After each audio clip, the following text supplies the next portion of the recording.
उनको लोग कहते हैं।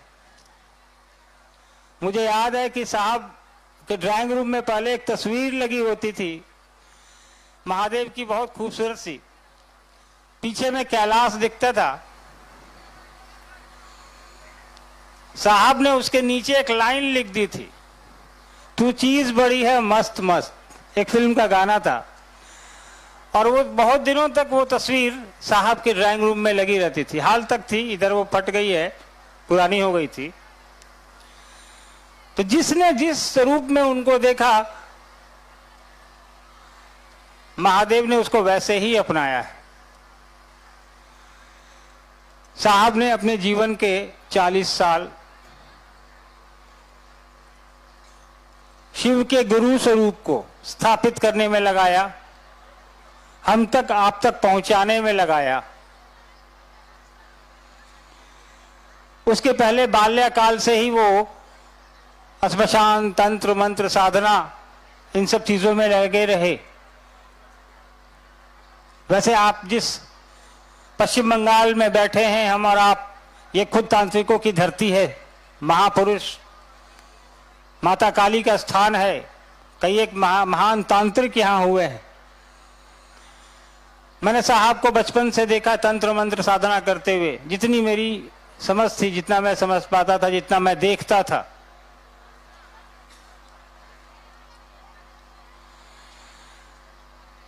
लेकिन इतनी चीजों में अपना समय साहब ने गंवाया। उसके बाद जब उनको अनुभूति हुई कि शिव गुरु का काम करते हैं, भगवान गुरु का भी काम करते हैं। साहब कहते थे कि, मेरी माँ कहती थी कि, मेरे पिता कहते थे कि गुरु भगवान होते हैं, तो भगवान गुरु क्यों नहीं हो सकते। जब साहब को ये चीजें अनुभूत हुई, साहब को ये चीजें बताई गई कि भगवान शिव गुरु का भी काम करते हैं। कई एक वर्षों तक तो साहब ने लोगों को कहा ही नहीं कि शिव गुरु है, कमरे से बाहर किसी को बताया ही नहीं। लेकिन धीरे धीरे कालांतर में जब साहब ने लोगों को कहना शुरू किया, क्योंकि साहब को किसी ने कहा कि तुमको कहना है। कल ही मैं एक साहब की चर्चा सुन रहा था, उसमें साहब ने कहा है कि पिछले 10,000 साल में मैं एक अकेला इंसान हूं जिसने लोगों को कहा है कि शिव को गुरु बनाइए। इस कालखंड में कोई दूसरा नहीं। तो साहब ने जब लोगों को कहना शुरू किया कि शिव को गुरु बनाइए, गुरु बनाकर 3 काम कर लीजिए, चौथा कुछ करना नहीं है, किसी फेर में नहीं पड़ना है, ये 3 सूत्र से 2 नहीं होना है, 3 से 4 नहीं होना है। और साहब ने एक कमरे से बाहर निकलकर लोगों को बताना शुरू किया, और दीदी ने कदम कदम पर उनका साथ दिया। उनका बड़ा पुत्र होने के नाते मुझे ये सौभाग्य प्राप्त है कि नजदीक से देखा है उनको, नजदीक से गुरु भाई बहनों को देखा है, समझा है।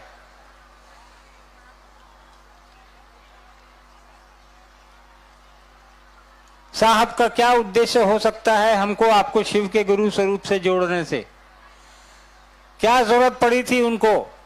एक अधिकारी, क्लास 1 अफसर, प्रथम श्रेणी के अधिकारी वो थे बिहार सरकार में, अच्छी तनख्वाह, अच्छा घर, ड्राइवर, खाना बनाने वाला, गाड़ी, अंगरक्षक, सब कुछ। लेकिन इसके बाद भी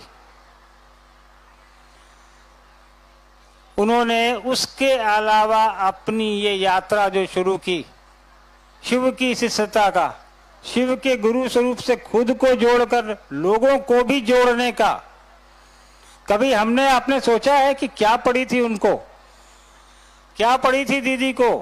खुद राजा की बेटी, जिसके घर में सैकड़ों नौकर हुआ करते थे। एक एक आदमी को शिव से जोड़ने के लिए, शिव के गुरु स्वरूप से जोड़ने के लिए पूरी रात बैठी रहती थी।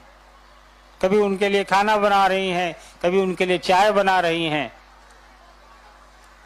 तो हमने आपने कभी सोचा है कि आखिर क्या जरूरत पड़ी थी? महादेव तो ऐसे भी दे ही रहे थे सबको। महादेव का इतना बड़ा दिल है, भोलेनाथ बोलते उनको कि जो मांग दिया सो मिल गया।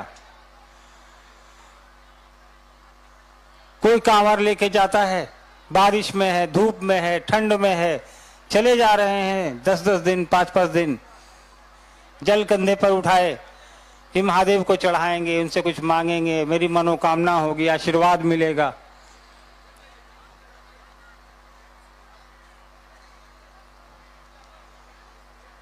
लेकिन साहब ने कहा कि महादेव की पूजा तो हजारों साल से करते आ रहे हैं हम और आप। स्थितियां कहां बदली, क्या बदलाव हुआ? एक परिवर्तन जो इतने दिनों में पूजा करके हमको आपको अपने अंदर महसूस हुआ हो। महादेव के एक से एक बड़े भक्त हुए। सबसे बड़ा ताकतवर, लोग कहते थे रावण, बहुत बड़ा महाबली इंसान, बहुत बड़ा पंडित। महादेव ने जो घर बनाई उसके लिए, गृह प्रवेश के लिए उसको बुलाया, उसने घर ही मांग लिया। महादेव ने कहा ले जाओ, दे दिया पूरा सोने का महल। लेकिन रावण के काम आया वो? कितने दिन उसने उस महल में अपने जीवन के बिताए। वही महल उसकी मौत का कारण बन गया। उसने उसमें माता सीता को ले जाकर रखा, न महल रहा ना वो खुद रहा। तो भक्त तो बहुत बड़ा था, हजारों साल साधना उसने की थी महादेव की। लेकिन ज्ञान का अभाव था कि उस चीज की, उस शक्ति की जो महादेव ने उसको दी थी, उसका इस्तेमाल उसको कैसे करना है, ये उसने महादेव से नहीं लिया। तो ज्ञान के अभाव में संसार की सारी चीजें घातक हो जाती हैं। सांसारिक ज्ञान तो आपको शिक्षक दे देगा जो स्कूल में पढ़ाते हैं, माँ बाप दे देंगे, भाई बहन दे देगा, पड़ोसी दे देगा, दोस्त मित्र दे देगा। लेकिन उससे ऊपर भी कुछ ज्ञान की आवश्यकता हमको आपको जीवन में पड़ती है, जो हजारों साल से शारीरिक गुरुओं के माध्यम से हम और आप लेते आए हैं, जब से भी शरीर में इंसान आया है। लेकिन साहब ने कहा कि जब महादेव हैं और हम और आप जान रहे हैं कि वो गुरु का काम करते, जगत गुरु है, गुरुओं के गुरु हैं, तो भैया जब जगत गुरु के रूप में महादेव उपलब्ध हैं हमारे आपके बीच, और साहब ये कहने वाले पहले नहीं हैं कि जगत गुरु हैं वो, इसके पहले भी लोगों ने कहा, तभी ना माना किसी ने। 110 लोगों ने, 12 लोगों ने जो माना, शिव पुराण में जिनकी चर्चा है। लेकिन साहब वो इंसान पहले जरूर हैं जिसने जनमानस को कहा कि महादेव आपके भी गुरु हो सकते हैं, वो आज भी गुरु का काम करते हैं। He was the first man, साहब वो पहले इंसान जिसने हमको आपको शिव के गुरु स्वरूप से जोड़ा, इस अवधारणा से जोड़ा, इस यात्रा के की सड़क पर लाकर खड़ा कर दिया, कहा कि 3 काम करो और सीधा चलते चलो। व्यवस्थाएं कैसे बनती हैं वो महादेव पर छोड़ दो, हम और आप उनके शिष्य हैं। जो शिष्य भाव साहब ने देने को कहा, उस देने पर हम और आप ध्यान केंद्रित करें। इस पूरे देश में या देश से बाहर भी आप जाएंगे तो महादेव के मंदिर आपको मिलेंगे। आप बाली चले जाएं, मॉरिशस चले जाएं, फिजी चले जाएं, इंडोनेशिया चले जाएं, इन सब जगहों पे आपको महादेव के मंदिर मिलेंगे। इसलिए ऐसा नहीं है कि महादेव सिर्फ इस देश में हमारी संस्कृति तक ही सीमित थे। आज भी बाहर आप जाएं, आपको मंदिर, पुराने मंदिर मिलेंगे, नए तो बन ही रहे हैं और बनते रहेंगे। तो साहब ने उस महादेव को हमारे आपके दिलों में उतार दिया, हमारे आपके जेहन में उतार दिया, और बगैर किसी बंदिश के, बगैर किसी वर्जना के उन्होंने कहा कि हर वो आदमी जो धरती पर आया है वो इस बात की पात्रता रखता है कि वो शिव को अपना गुरु बना सके। हर वो आदमी, याद रखिएगा, चाहे वो रिक्शा चलाता हो, चाहे वो फाइटर जेट चलाता हो, चाहे वो शहर में टमटम टोटो कुछ भी चलाता हो, आप और हम धरती पर आ गए तो इस बात के लिए ये पात्रता लेकर भी पैदा हुए हैं हम और आप कि हम शिव को अपना गुरु बना सकते हैं।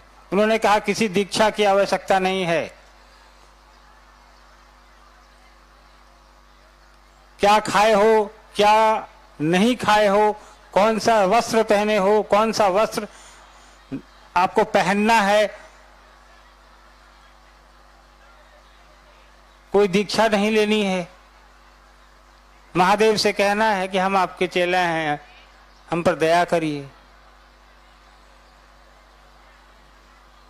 नमः शिवाय से प्रणाम करना है और लोगों को बता देना है कि भैया हम तो महादेव के चेला हैं, आप भी बन सकते हैं, कोई इसमें प्रावधान नहीं है अलग से कुछ। यही 3 काम करने की आवश्यकता है, लेकिन 3 काम करने के लिए वो उस मानसिकता में हमको आपको जाना पड़ेगा, प्रयास करना पड़ेगा कि साहब दीदी ने जो कहा है उस प्रयास को हम धरातल पर लेके आए, पहले अपने अंदर उतारें, फिर दूसरे के अंदर उतारने की चेष्टा करें।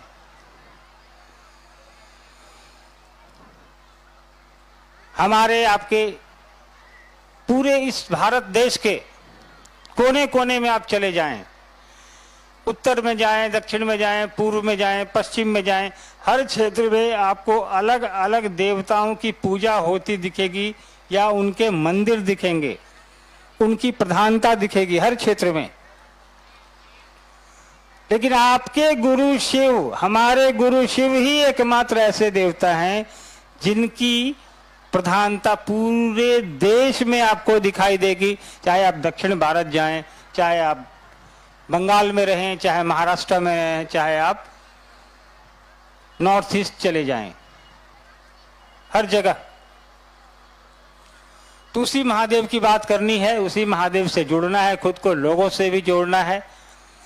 इसमें कोई रॉकेट साइंस नहीं है, कोई बहुत बड़ी टेक्नोलॉजी नहीं दी है साहब ने। मन का खेल है, मन से जुड़ने का प्रयास करना है, लोगों को जोड़ने का प्रयास करना है, किसी आडंबर की जगह नहीं है, सिर्फ प्रेम का खेल है, मन का खेल है, उस पर आगे बढ़ते जाना है, प्रयास करते रहना है। धूप बहुत है, मैं समझ सकता हूं। कई लोगों ने पेड़ की छांव में अपनी जगह ढूंढ ली है। इससे एक चीज जरूर सीखिएगा, धूप तेज है, पेड़ छांव दे रहे हैं, साहब को भी, दीदी को भी और हमको आपको भी। साहब ने हमेशा कहा वृक्ष लगाइए, वृक्ष बचाइए, उसकी सेवा करिए। प्रत्यक्ष उदाहरण आपके सामने है, आधे लोग मैदान में हैं, आधे लोग पेड़ की छांव में हैं। तो वृक्षों को बचाने का संकल्प लेके जाइएगा, अगली बार धूप से बचिएगा कहीं ना कहीं। चलिए, बरखा जी आपके बीच हैं, उनसे बात करिए, सुनिए। हम लोग इस प्रयास में हैं कि थोड़ी धूप से आप लोग को बचाएं, कार्यक्रम को थोड़ा जल्दी समाप्त करें। लेकिन इस बात के लिए आप लोग का आभारी जरूर रहूंगा कि इतनी गर्मी में आप बैठे हैं, धैर्यपूर्वक सुन रहे हैं। ये बता रहा है कि शिव का गुरु स्वरूप को आपने धारित किया, उनके साहब दीदी ने जो बताया है, जो 3 सूत्र, वो हम आप पकड़ रहे हैं, उस पर चलने का प्रयास कर रहे हैं। तभी आप अपना समय निकाल के, अपने पैसे लगा के, इस शारीरिक कष्ट में भी आप बैठकर हमको आपको सुन रहे हैं, इस उम्मीद के साथ कि यहाँ से जो भी आप सुन के जाएंगे, क्षेत्रों में लोगों तक पहुंचाने का प्रयास करेंगे। साहब दीदी का वो उद्देश्य जो अब हमारा और आपका भी है, उसको जन जन तक पहुंचाएंगे। अपने गुरु शिव की बात, अपने गुरु शिव की बात हर एक कान तक पहुंचनी चाहिए। इस उद्देश्य को लेकर वापस जाएंगे। आप लोग सभी, तमाम कार्यक्रम तो अभी चलेगा, लेकिन न मेरा ये काम नहीं है, लेकिन मैं यहाँ के आयोजक, यहाँ के प्रशासक, यहाँ के की मीडिया और आप सभी को, जिन लोगों ने भी इस आयोजन में सहयोग किया है, मैं व्यक्तिगत तौर पे आप लोगों का आभारी हूं, आप लोग का धन्यवाद देता हूं। आप सभी को प्रणाम है, मुझको अनुमति दीजिए। धन्यवाद।